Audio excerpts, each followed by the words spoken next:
Hola, buen día. Mi nombre es Paloma y hoy vamos a hablar sobre un libro que estoy leyendo para mi clase de habilidades para la comunicación de ideas, que se llama Vida de una Geisha. Esta es una novela autobiográfica que se publicó en 2002 y fue escrita por Mineko Iwasaki, quien recibió el título en Japón como la mejor geisha de todo Japón.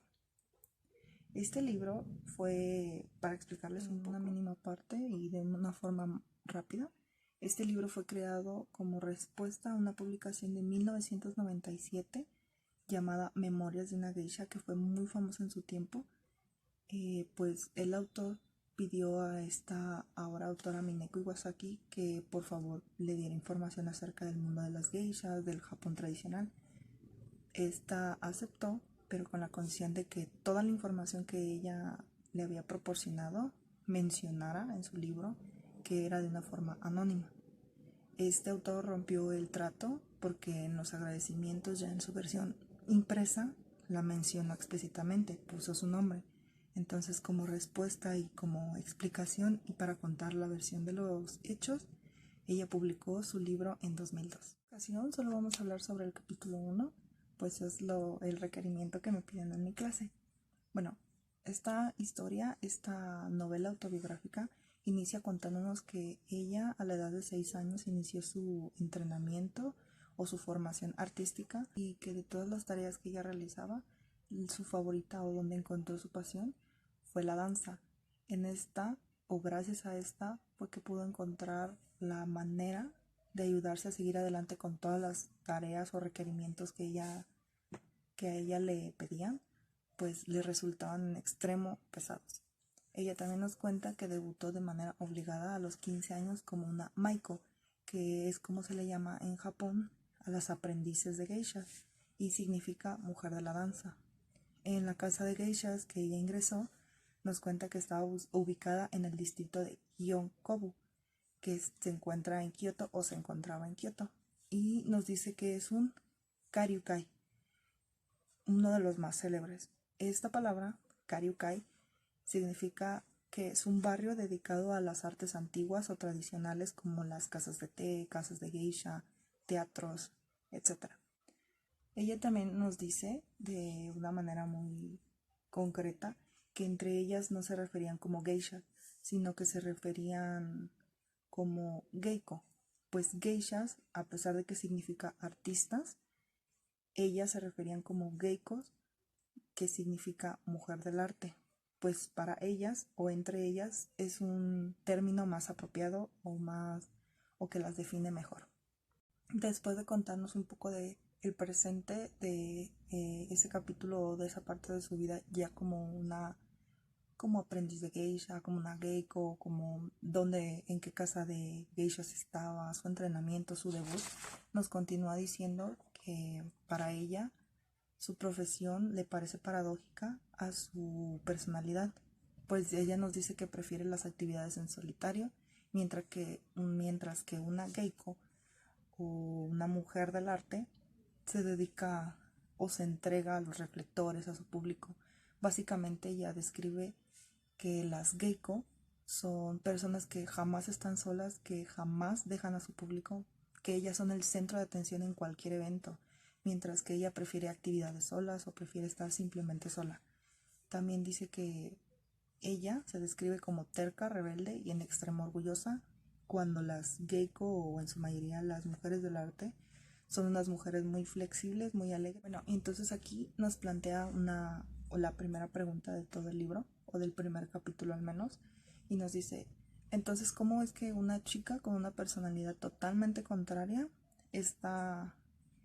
entró a una profesión donde le demandan ser totalmente diferente?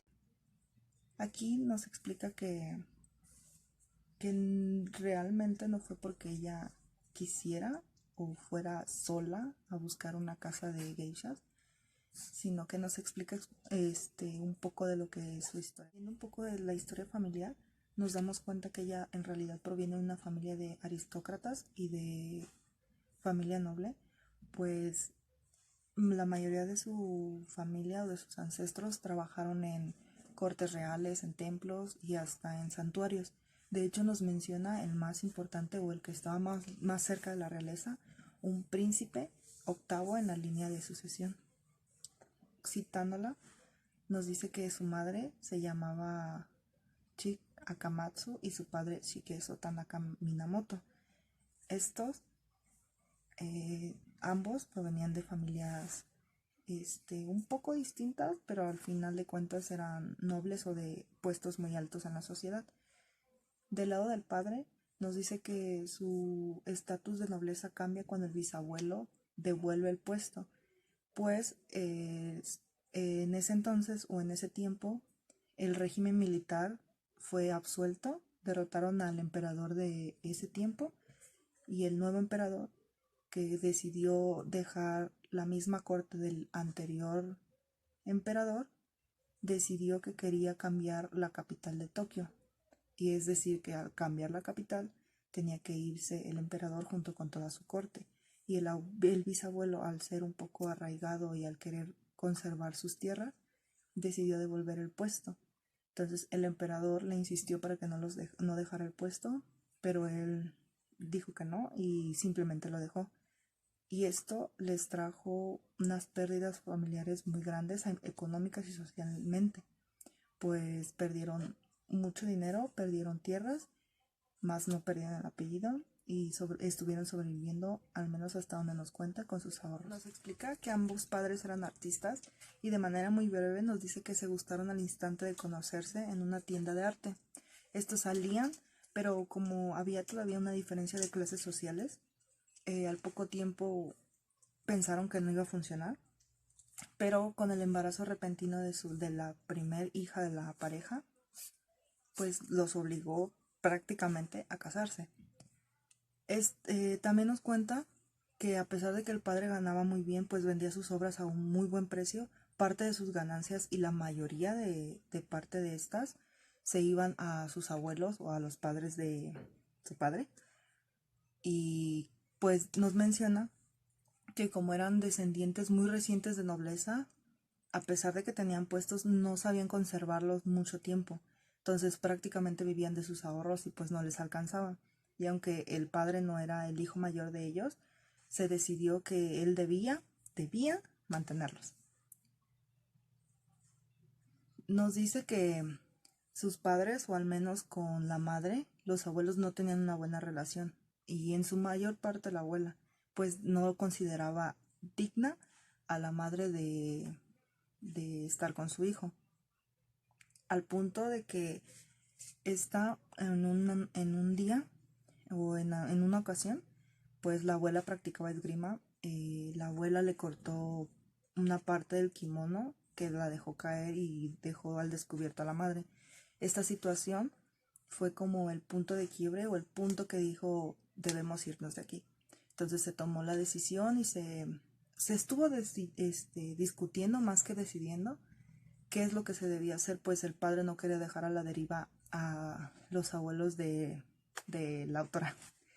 Le comentó a un amigo o a un compañero su situación y le recomendó que hablara con la dueña de un establecimiento de un karyukai, que es el barrio que les comenté anteriormente.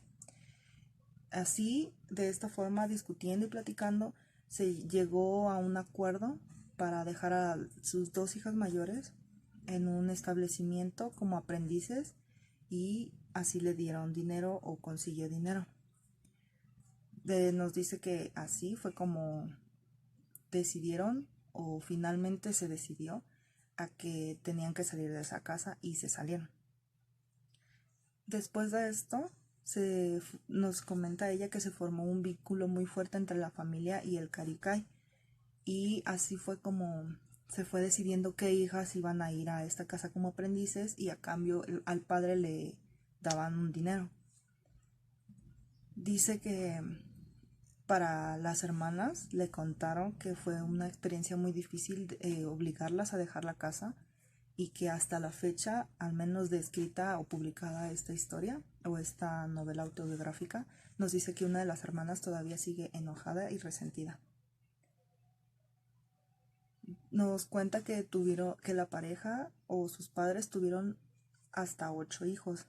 Ella nació en 1949 y fue la última hija y sus padres la nombraron con el nombre de Masako.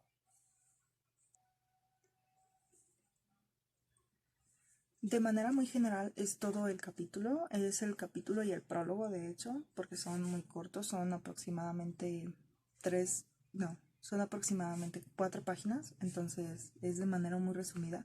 Este capítulo se trató básicamente de un poco del presente de la autora y un poco del pasado, al menos familiar. Nos cuenta que tuvo una muy buena infancia, se llevaba muy bien con sus hermanos, sus padres no lo obligaban a jugar entre ellos, no, al menos no tenían tantos problemas, sí tenían problemas económicos, pero sabían sobrellevarlos en familia.